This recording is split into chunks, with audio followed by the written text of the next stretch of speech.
Innate helps companies avoid project surprises, make better informed decisions, share knowledge, and deliver better outcomes. Innate, transforming the way the world builds.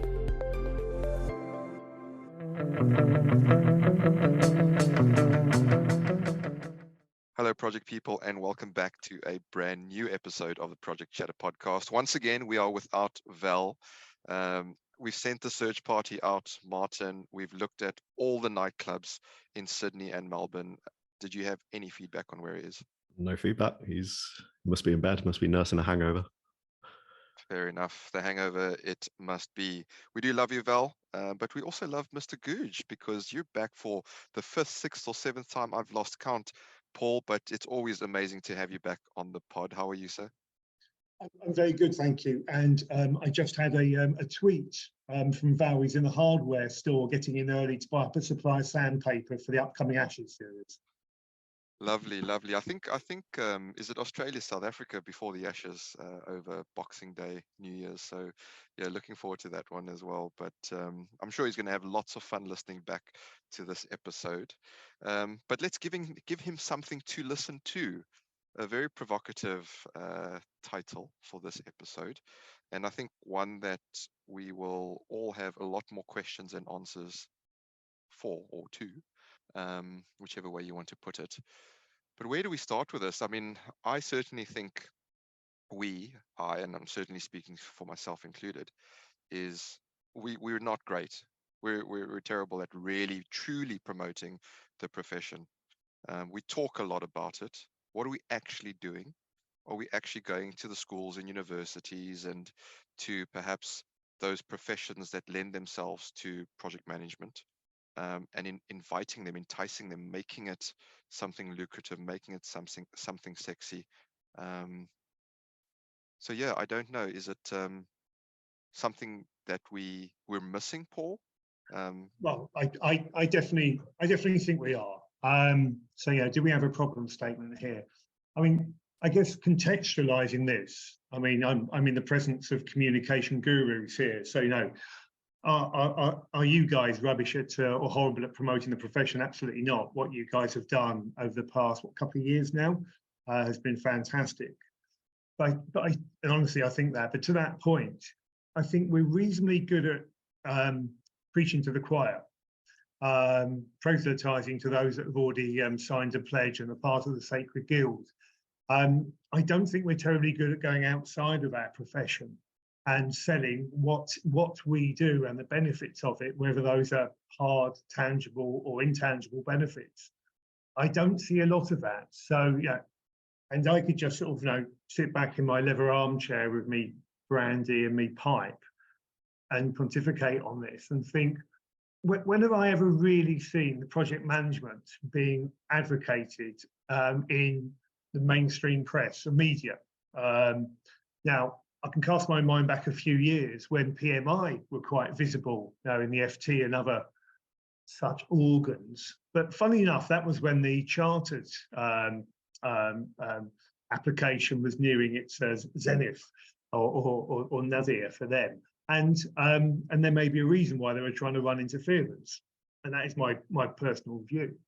But apart from that, you know, whether it's BBC or Channel 5 or whatever streams young'uns listen to nowadays, there'll be documentaries on, let's take the Elizabeth line as a recent example, and how often do we see APM as the voice of the profession, having a loud voice, advocating the benefits of being a professional project manager, program manager, portfolio manager? I don't see it. And I do think, and there's some passion here, I do think it's a crying shame because we've got such a, well, we love telling stories, we've got such a wealth of interesting stories to tell. And I'll shut up a minute, Dale, but you just mentioned about, you know, educational institutions, whether that's primary, secondary or tertiary. I think we could easily craft some interesting stories to sell to people about the benefits of being in the project management profession, whether as a generalist or as a specialist. But I don't see that being coordinated. I don't see it happening in practice. I see it in a piecemeal fashion. And I just think we, as a profession, and we as a group of people that can influence other stakeholders, I think we can step up to the plate a bit more here. So that's pinning my colours to the mast. Yeah, no, awesome. I think we lost you a little bit there with your wonderful internet connection, which you're having a joy with. But we made out what you were saying there, Paul. And I think you're right. And I've said it before on the podcast, is where is the, in the UK, they've got the join the army ad on TV, right? Who's doing that? You mentioned the APM. Is it the PMI's job? Is it ACOST? Is it AACE? We'll name drop all of them and see if they want to come on and tell us what they're doing about it. But it's an interesting one, because I then started thinking, what are other professions doing, to attract people into, what are accountants doing? What are doctors doing?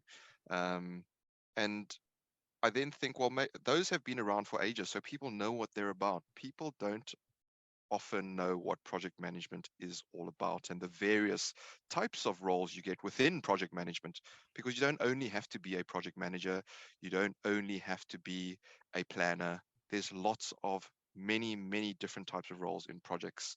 And then I go and I think, well, if there are, how are we then making it something that is tangible in the current economy we find ourselves in? Because you think back to, we had Antonio Nieto Rodriguez, the world champion of project management, on the podcast a couple episodes back, and he was talking about how we're getting into a project economy where this operational economy is something of the past, and all organizations should actually be geared up for projects. But then, we've had this debate on how we don't have enough people. But how do we turn that supply tap on? And actually, let's pull in Martin into this one, because it's one that affects all of us. What do you reckon, Martin? I don't disagree, but do we have anything to back up our assertions here? I think we're all in violent agreement that there's an issue, but are there numbers to say there's so many jobs, vacancies going? If you flick through LinkedIn job posts, there's loads of project managers roles going, so people must be interested, must be doing that. What's the scale of the problem of what's not happening at the moment? I think it's an interesting point, Martin. So my observation would be, and I'm lucky that I get to see a few organisations in an activity which may be called selling of old rope, but or let's call it consultancy. And without exception, whether we're talking about generalists or specialists, to your earlier point, Dale, people are talking about essentially a war for talent. There's a shortage. People do not have enough of whether it's project directors or PMO or earned value management specialists. And what we're seeing is that there's a bit of a wage spiral going on, which is fantastic if you're trying to earn a crust in these straitened times. But why is that? Because I think, to Dale's earlier point, I think there is a pipeline shortage. And going back to the point about educational establishments and institutions, STEM, everyone heard about STEM for a while, science, technology, engineering and maths, and there was a shortage there.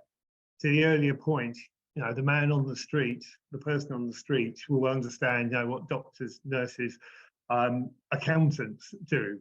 But have we really educated people on what project managers actually do? I mean, there's the usual sort of jokes out there about how a project manager thinks that you can cut down a pregnancy period by having 9 women being pregnant for 1 month, which is hilarious, isn't it? So we have that opportunity in the early stage, one, to educate, but I think also for our own benefit, because we are, in my experience, Martin, we are short of people.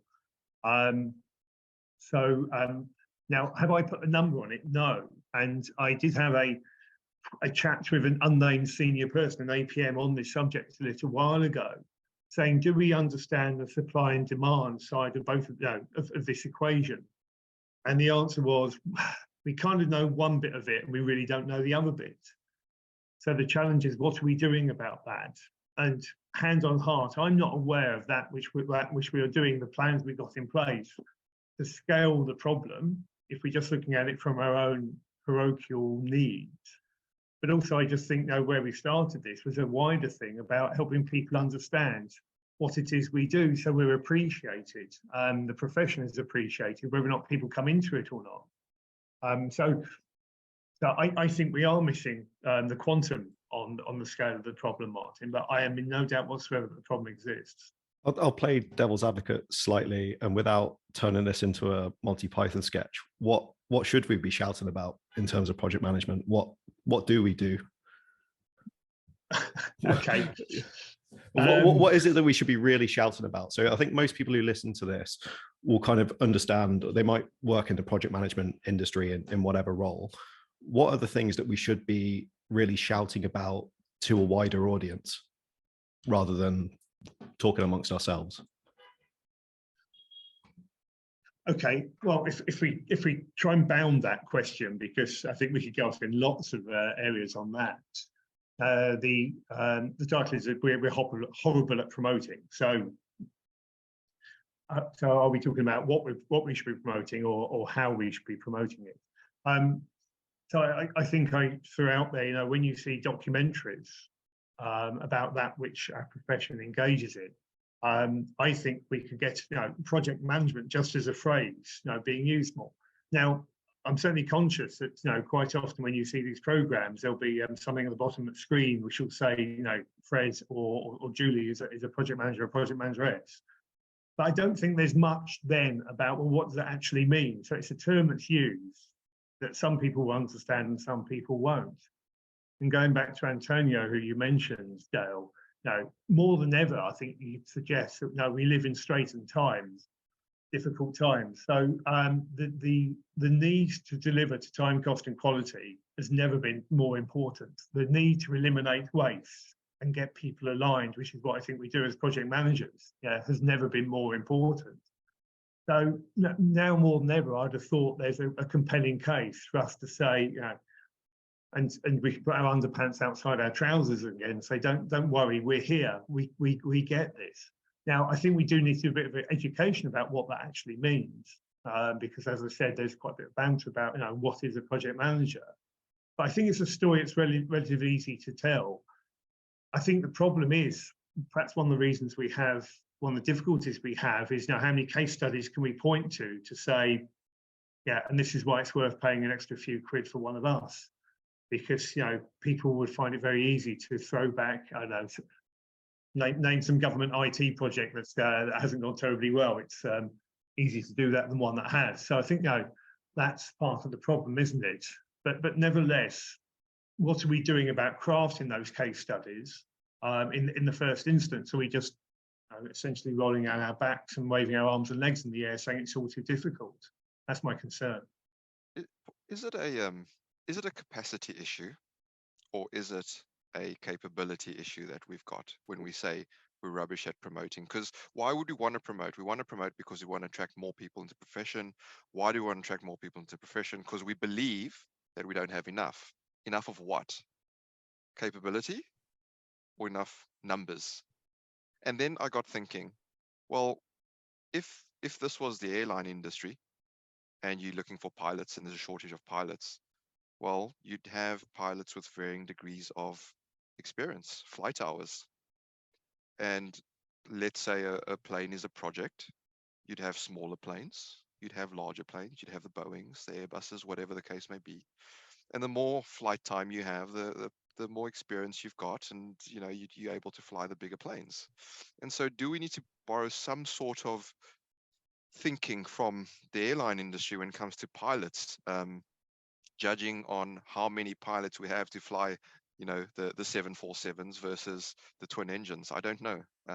This is me just trying to come in from left field and borrow from other professions as to what we potentially could try and do. And everyone knows how sexy it is to be a pilot, right? You get to fly all over the world and see amazing things. Well, I think it's really interesting and great analog to draw there. Because as you say, I think, the concept of being a pilot for a big plane, whether it's a Boeing, Airbus or other, is, I think, immediately attractive to a lot of people. How many people have got the skill set and going to be able to do that? I don't know what the number of qualified pilots is. And by the way, as an ex-Airbus employee, we had something called CCQ. So once you could fly one Airbus, you could fly the other because you had cross-cabin qualification. Anyway, but to your point, I think it's just as easy, perhaps not quite, just really almost as easy to sell the sexiness of being a project manager of a plane, of an airplane. And my suspicion is, you know, the number of people that could get involved in that is perhaps higher than the number of people that could fly them. So we have a range of projects, obviously, we can get involved in. So how difficult is it to actually come up with those sort of case studies about that? This is what we do. This is what you could get involved in some way, shape, or form. And having been involved in that industry for a while, I mean, the thrill you get about seeing a plane come together on a final assembly line or before it hits the FAL is unparalleled, and the adrenaline rush when it has its first takeoff and landing is fantastic. So you started that, Dale, with, you know, is it a capacity or capability? I think challenge, wasn't it? Yeah. Well, if I don't think, I'm not advocating we just know anyone with a pulse we should get into the profession. You know, I think there needs to be some license to operate here, which is why, you know, such a thing as a chartered, the thinking behind the chartered profession was absolutely the right thing to do. So I think, you know, you do need to have that license to operate in some way, shape, or form. But you know, I stick by the earlier comment that we are desperately short, and I'm not quite sure what where the solution's coming from. And I think there's lots of stakeholders to your earlier point about the other organisations that have a view on this. And you know, the government got behind the STEM initiative. Now, why isn't DTI, DIT, I forget what they are nowadays, why aren't they getting behind this as well? I don't know, maybe they are, and that's my ignorance. You may well know more than me on that point. So what is the role of the associations in promoting it so far, in your view? Is it, you know, I just Googled before the show, it's over £100. You know, what are people getting for their money in terms of that? Is it just a few letters after their name? What is their role in your view of promoting it, and what should it be? Well, I mean, the APM had as a mission statement, didn't they, to be the voice of the profession. And I thought that was a great expression. And my challenge is whether that's a loud enough voice that's speaking a clear, compelling, coherent enough message such that people get it. I do think we are, you know, pretty good really at preaching to ourselves. Yeah. So, you know, you ask somewhat cheekily, you know, what do you get for your £100? Where you get the project magazine, one of which has recently arrived, as we know. And you get to read what fellow project managers think about related books. So there's sort of a warm feeling that, you know, you are in a club with other people. I just think the breadth should be broader than that. And I stand to be corrected. I'd be happy to be, frankly, but I am not sure what the APM's vision is when it comes to outreach, if you want to call it that, in terms of reaching out to the other stakeholders to promote that which we do in a compelling way, such that, one, it's recognised. I think I'm proud about what we do, and I suspect all of us on this are. But secondly, to address the need we have, and we could get grandiose about it and say the country has, for more qualified project management professionals delivering stuff to time, cost, and quality. I'm not sure what that compelling vision is, and I'm not sure if we have a plan for a plan even. So, if I'm disrespecting the APM in that, I apologise, but I am ignorant of that which we're doing in that space. And Dale, what's your view on that as the recent host of an awards dinner for one of these associations? Oh yes, Mr. Yeah, well, I don't know if it's an association that, you know, more than anything else. I think it's an expo rather than an association. But I was actually thinking the other way around. Should we be sort of laying the responsibility with associations? Are we in danger of perhaps, you know, let's use climate change, right? It's not your problem until it affects you, right? It's someone else's job. It's government. And yes, maybe there's a lot of truth in that because they own the systems within which we operate. But can the same be said for the APMs and the PMIs in their defense? Do they own the system, or do we as practitioners own the system? And what are we doing to promote it? What is every single person that listens to this episode, what can they go out to actively go and do to promote what they're doing that makes it attractive to others to come into the industry? I think you're right. There are, using the Expo, Martin, as an example, of Project Controls Expo, there are people that put themselves out there to promote a product or a service, or potentially a story, a lesson learned, if we can call it that. But the trouble is, and it's changing slightly, but it's usually the same faces, the same people. And how do we change that? How do we show others that there are a multitude of people? It is very, very diverse. We've certainly tried that Project Connect group, Martin, as you know, where we've actually had different people on a panel talking about different things, and so that helps, I think. But how much more can we be doing as individuals, Paul? Just as an everyday project professional doing your thing in whichever role you're in, what can we be going home other than, telling our kids how amazing the work is that we do? What else can we do? I think it's a great point. Some years ago now, I was very lucky to be asked by my alma mater, Leicester Uni, to write an article on what does it mean to be a project manager in the aerospace industry. No, but let's be frank, that's kind of a one-off thing. Have I addressed that in any systemic way? No, I haven't. So I think it's a very good point. I think anyone listening to this, almost by definition, is an advocate, even a zealot, perhaps, for that which we do. And I think it is a fair challenge to say, could we do more as ambassadors for the profession? But I do think it's a two-way thing. So again, if I just take APM, because that's an association I know better, there's the infrastructure with the branches and the six. And I don't think it would be terribly difficult to come up with a template which can get tailored, but a template that says, no, these are the key messages. Now, here's some collateral that you can use and add around. Here's some lines to take. Here's some possible FAQs, just in case you get those obvious answers. But the rest of it is down to you with your own personal examples. And if a group was to be set up to establish, excuse me, that template, I'd gladly join it. I suspect a few others would as well.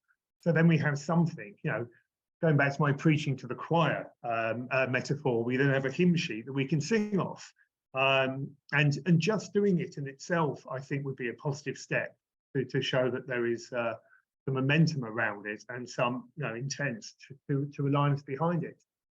And I think that's relatively low-hanging fruit. I don't think it's that difficult to do. And I suspect that we're all busy and we've all got challenges. I suspect there's enough of us that would want to jump on board that and say, hey, how about this? How about that? And I say most of us, by definition, as project managers, we love to tell our stories, don't we? So the opportunity to go to, whether it's your local infant school, the WI, or whoever, just to get the word out there, because there was a time when people didn't know what accountants were. There was a time. It's so now's as good a time as any to get well, especially this time of year, to get the snowball rolling.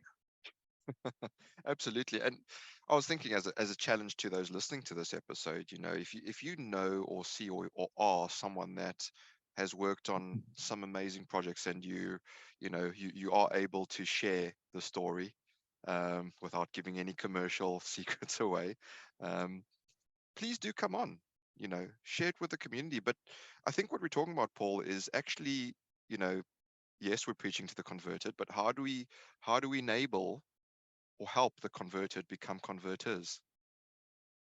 Educate, equip them to say, okay, well, you might be all for this, but what can we be sharing? I mean, not everyone can go and start their own podcast. Well, they can if they really wanted to.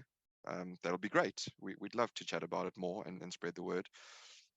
But in bite-sized chunks, I'm just thinking, like you're saying, is what's the I guess the hidden opportunity that people can find? Is it going to their kids' school, their kids' university, their alma mater, as you're saying? Is it, I don't know. I mean, we don't want people standing on the corner handing out pamphlets, do we? Maybe we do. But bringing back machine gun, machine gun marks. The end is nigh, but don't worry, I can project manage my way out of it. Maybe. I mean, it's, yeah. Martin, come on. I know you've got lots of thoughts around this topic as well. What can the individual be doing more of? Yeah, I think it's going back to what you're saying, just preaching it to your immediate groups, to places where you think you can have the most effect. So yeah, going into school and telling them about that amazing airplane project that you manage, that's probably quite cool for an discerning 7, 8, 9-year-old. That's how doctors, other more sexier professions maybe than project management, kind of get people interested in the industry. So yeah, maybe we need to be doing more of that. I'm just thinking, we're at a dinner party, right? And if someone says I'm an international pilot, people want to immediately tell me your stories, tell me everything. How can we create that for someone that says I'm a project manager, right? How can you create the hype so people go, oh wow, you're a project manager, what projects do you manage? Can we? Well, if we go into the world of program management, haven't we been busy telling people for ages about difference between projects and programs, and it's about outcomes rather than outputs? So rather than saying, I'm a project manager and I've got some interesting stories about my earned value management techniques and my CPR ones and my VAR forms, I mean, it's not too far a step, going back to the earlier example which Martin just promoted again about being an airline pilot, to say, no, I'm the man that makes the planes fly. You dress it up in some way, don't you, to make it exciting? I'm the man that makes sure the some of our previous experience together, make sure the trains run. Oh, hang on, that's a bad example at the moment, but in other times, not only do they run, but they don't bump into each other. And it's and I don't think it's hard just to think about it in that sort of the benefits to society. Think about it, frame it in that way, and just start the conversation along those lines. Now, imagine you're talking to someone who doesn't know anything about project management, as opposed to someone who's got the golden anorak on the thing.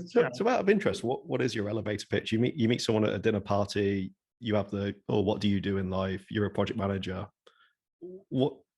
Great. What do you say next? And that's a question to you, as Dale, as well. I'll start with Paul. What do you say? Well, I've pretty much long since shuffled off the working coil, as you know.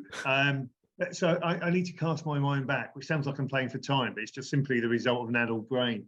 I think I was probably halfway between the two, to be honest. I probably put a project manager in there, and I'd realised, with some level of self-awareness, that eyes were glazing over, and and I was probably guilty of trying to impress them with statistics about X thousand people working on something which was worth this much money. So I probably could have done a much better job, and I probably stumbled towards an answer which is along the lines that I'm advocating now.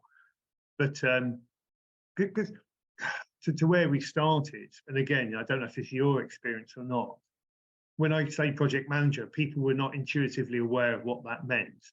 And my experience was that people typically equated it with being an engineer, or one element of the various professions, disciplines that we pull together in an integrated fashion. So I'd find myself having to sort of describe it along the lines of, it's like being the managing director of. My elevator pitch, I must confess, probably wasn't as well honed as it could and should have been. And my defensive response to that would then be to say, well, if only there'd been some sort of template that'd been drawn up that I knew roughly how to pitch it, then I'd have probably done a much better job, and people would have asked some follow-up questions. So I don't know. That's giving you enough time, Dale, to think of a much better and more impressive answer. Well, yeah, I didn't have to think too much, to be dead honest, Paul, because when I was with various organizations working in different sectors, I actually had an answer that I felt I was very, very comfortable with. And when I was in defense for 9 years, people asked me what I did. And obviously, there's sensitive information that you can't share. But what I did say is, I'm actually helping to save the lives of people in this country.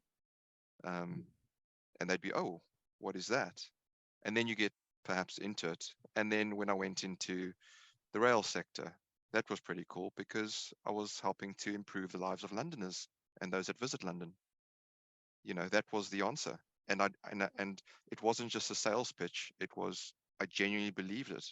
And that actually helped me in my career, because when you genuinely believe in what you're doing, it makes a difference in what you do and the people that you work with, what they do. Obviously, now being in the dark side of the consulting world, there's various clients in various sectors that you work in, and so it's dependent. I don't think I've been asked since moving across what I do, but if I was, I'd probably have to say that I help organizations improve the lives of people, and I'd start there. And it depends on which organization you want to talk to or talk about. Sorry.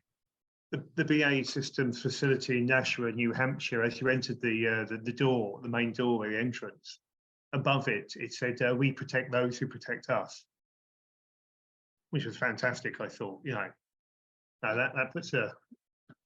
that gets the juices sort of flowing when you walk in the morning, and that's what we do. Yeah. We supply kit to the armed forces that keep us all safe. We protect those who protect us. So yeah, there are ways of capturing it, I think, in a interesting and compelling way. No, agreed. And we haven't heard from Martin. What is your sales pitch, Mr. Carriston? No, that was kind of the reason for asking. It's something I've always struggled with. I wasn't kind of playing for time as much as Paul was there, but it's I sometimes have to refer back to the time cost quality, and then usually end up just talking about the projects that you're working on. I've been fortunate enough to work on some quite high profile projects, and then people generally respond more to that, and the sometimes the whether the project should go ahead or not aspect of that, and end up talking. But yeah, I think that kind of goes back to what we're saying, just having that real sales pitch and being proud of what you're talking about, and just really explaining it in those terms to people. I think that's the key that we're all trying to get at.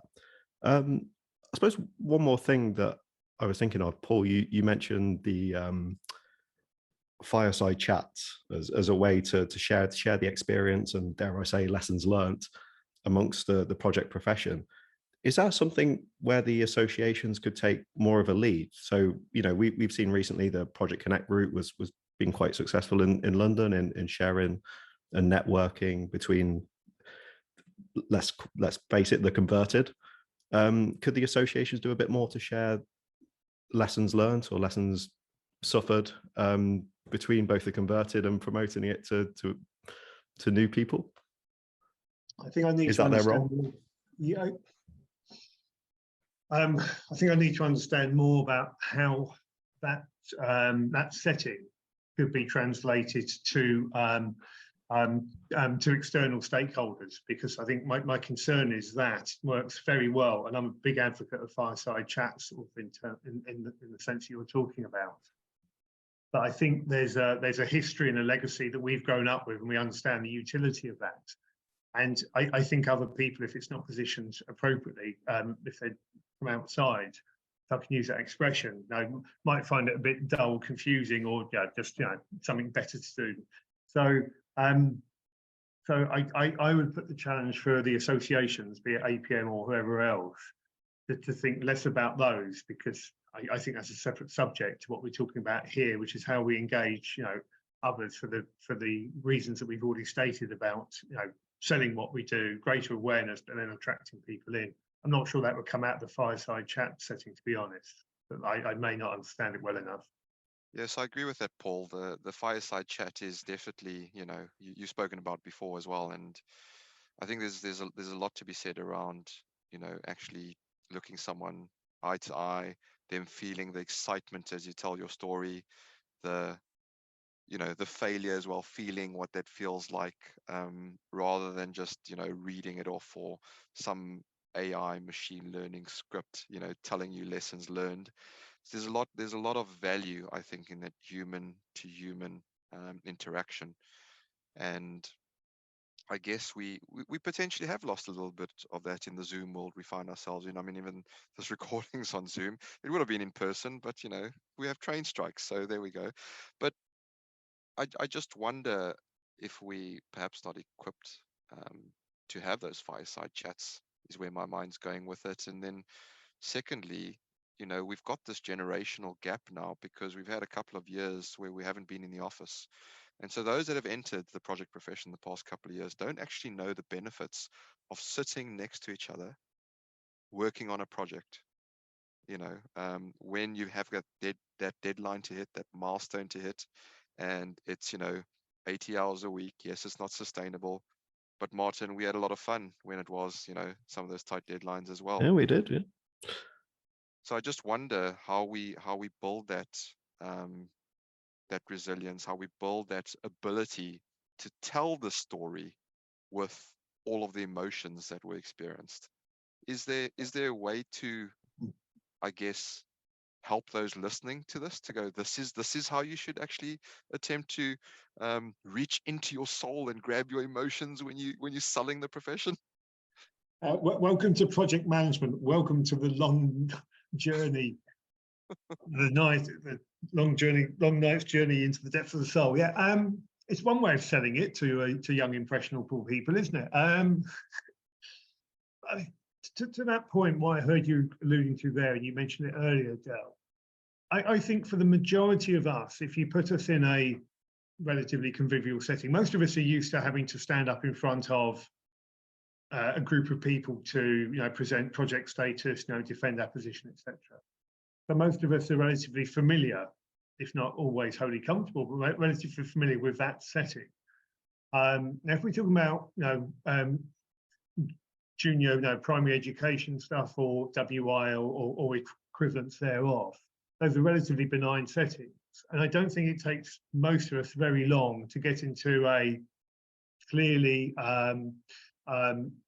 real, passionate, genuine experience for us, where I think by and large, we can bring it to life, and any Q&A would kind of only enhance that. So I'd like to think, we don't need that much, additional training for most of the four that we're talking about now. To your point about those 80-hour weeks that aren't sustainable and so on. If someone had come to talk to me when I was 9, 10, 11 years old, and I'd have stopped flicking chewing gum at them and all the rest of it, and started explain to me what project management was actually about and the opportunities that it would afford. And there probably was a part of me back in many, many years ago, before you were born, young Martin, but if someone sort of said no, and it's probably going to be taking 60, 70, 80 hours of your of every week, and it's because it's hard, but this is what you get for it, I'd have probably gone, I'd bring it on. No, this is for me. I mean, that would have inspired rather than daunted me. Yeah. Well, let's have fun with this, I think, a little bit, and go around, and let's say we came up with a pitch for the different age groups. For the 5 to 10-year-olds, what would that look like? What would you say to the 5 to 10-year-olds of today? What is, in explaining what project management is all about?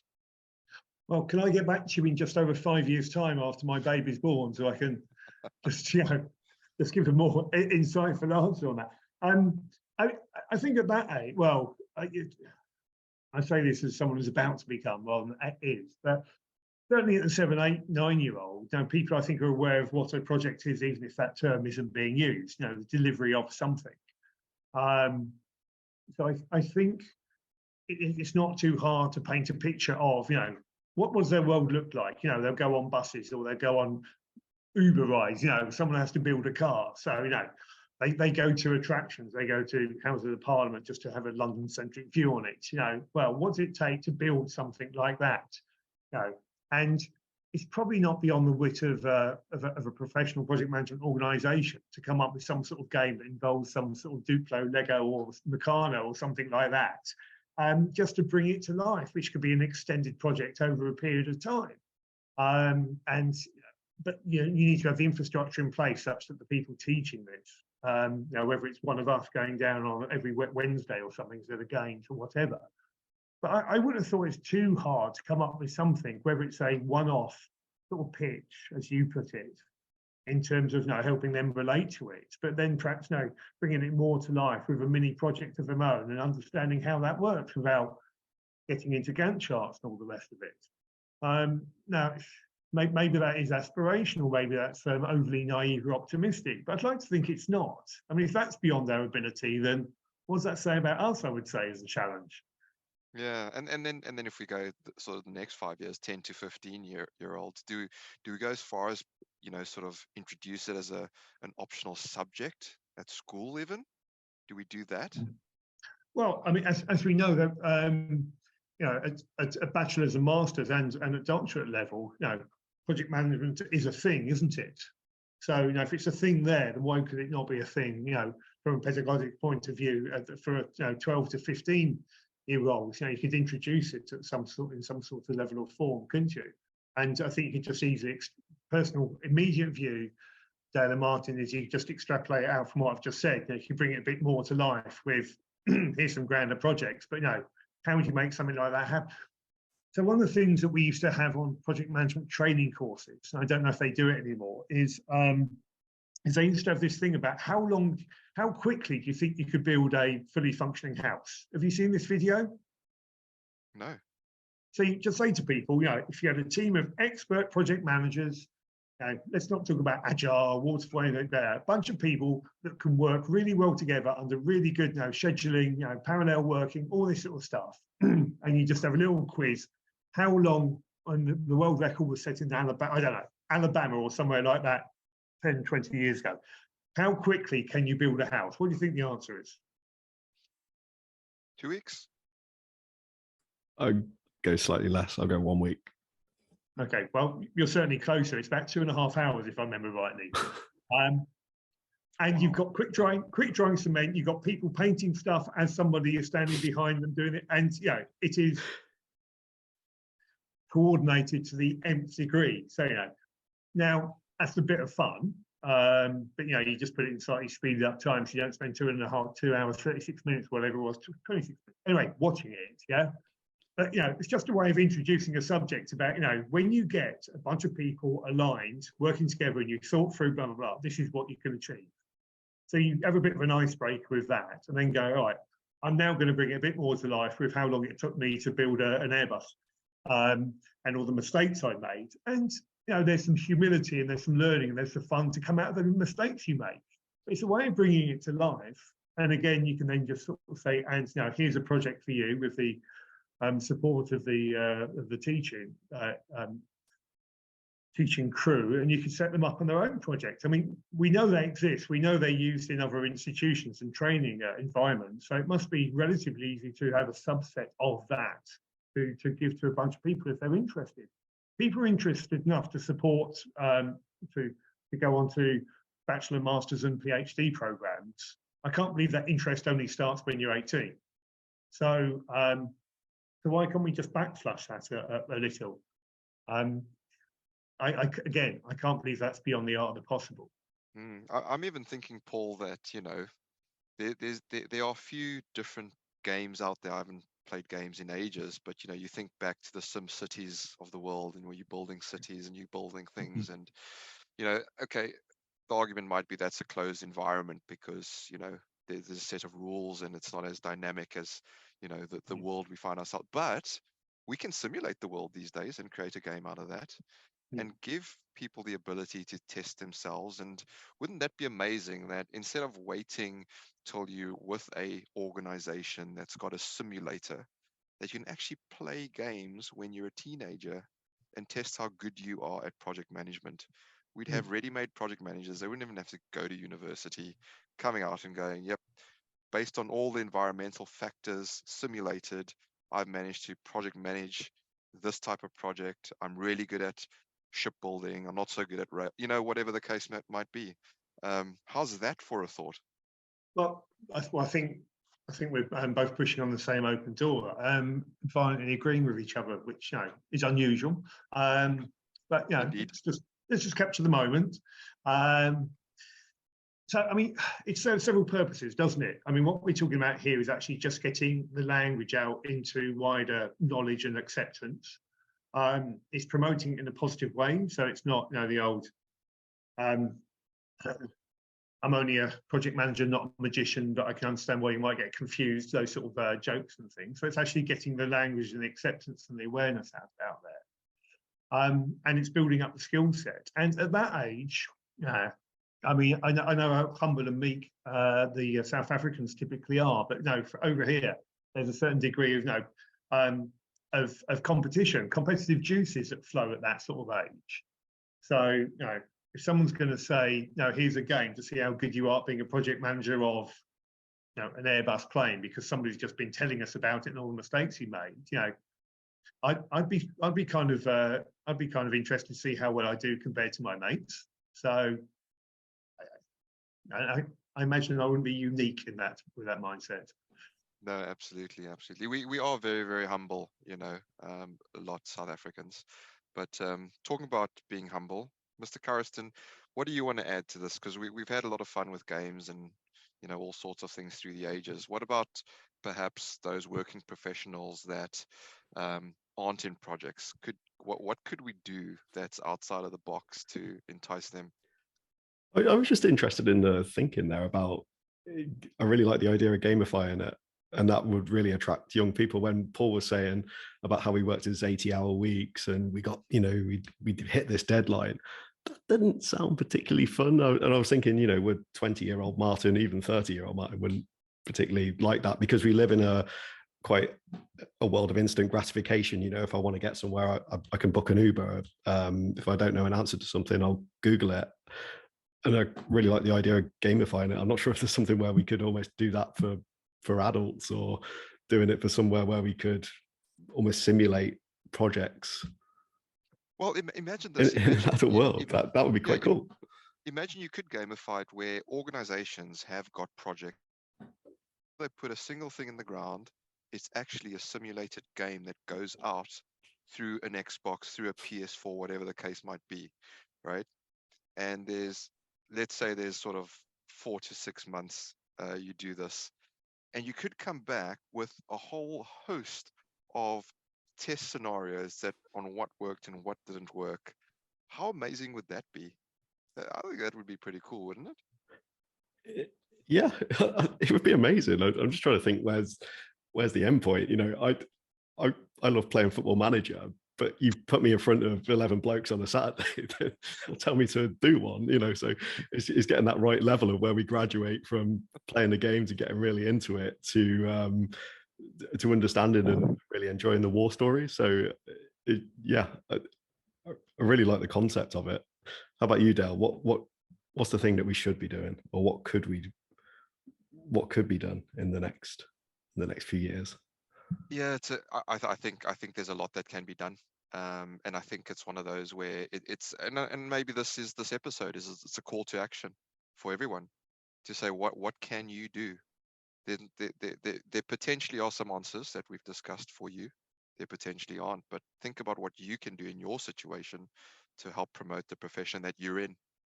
You know, if you're in it and you're passionate about it, and let's face it, I can't think of a single project that is in existence that doesn't benefit other people.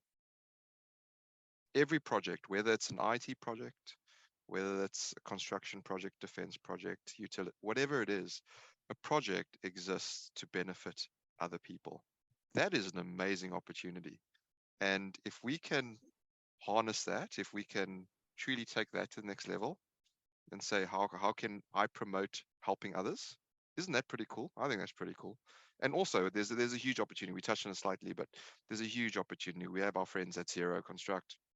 There's a huge opportunity through projects to actually help, you know, climate change. We've seen it. Up until November, there were flowers in my garden. That's crazy. And now we're getting sort of sub-zero temperatures literally just weeks later. So it's happening. It's on our doorstep, and you know we have huge opportunities to be able to help the impact of that. But look, we are heading towards the end of the pod, Paul. We have put you through your paces plenty of times. So we've given you Fiverr, we've given you plenty of defend the indefensible. So we're not going to put you through that again. I'm sure you're pleased to hear. But what we will ask you for, well, firstly, thank you very much for coming back and sharing your wisdom and thoughts on this topic. But what we will ask you for, which we have in the past, is if you want to leave us with, I guess, any final thoughts or any final calls to action for those listening to this episode. Oh my word. I probably spent too long pointing the finger out at other people, and Martin, as much as anyone, has quite rightly put me on the spot and said, yeah, but what have you done, and I didn't do enough back in the day. It does remind me one of the happiest and almost one in my league table of proudest moments. It's not where the Arsenal sit proudly top of the table at the moment, but it's at the Everton level. My HR support person in some organisation came up to me one day. Have you got a minute? Yeah, absolutely. And she said, no, you were describing what project management's all about, and you keep banging on about it. And she said, I went away and thought about it, and I've realised how applying project management principles will help us be a better HR function. And that was just, I would have hugged her if I hadn't ended up in an IT tribunal, because of, it'd been a health and safety, HR incident.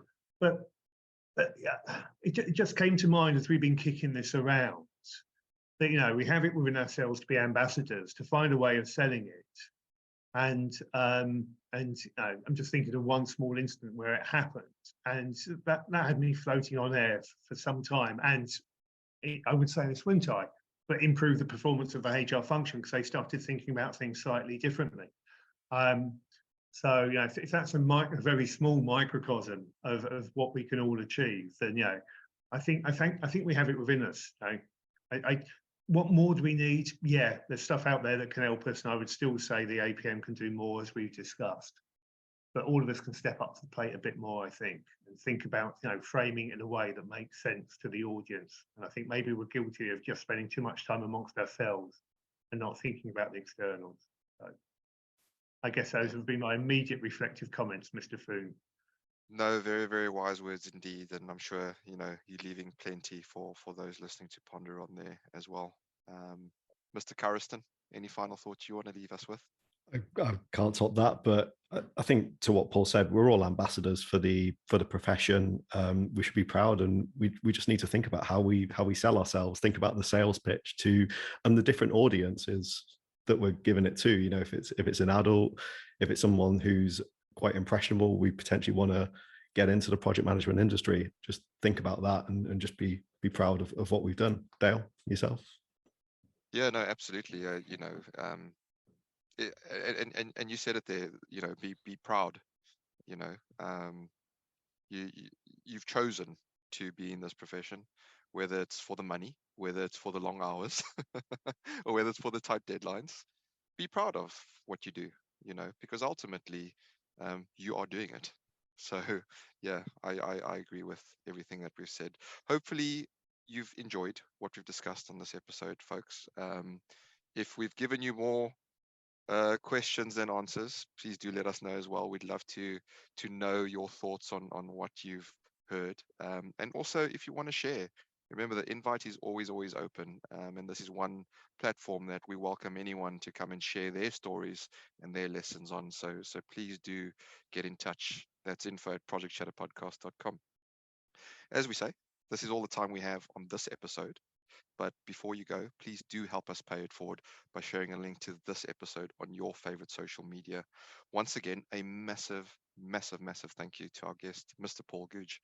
And thank you all for listening. Till next time, we say stay safe, be disruptive, and have fun doing it. From me and Martin, it's bye.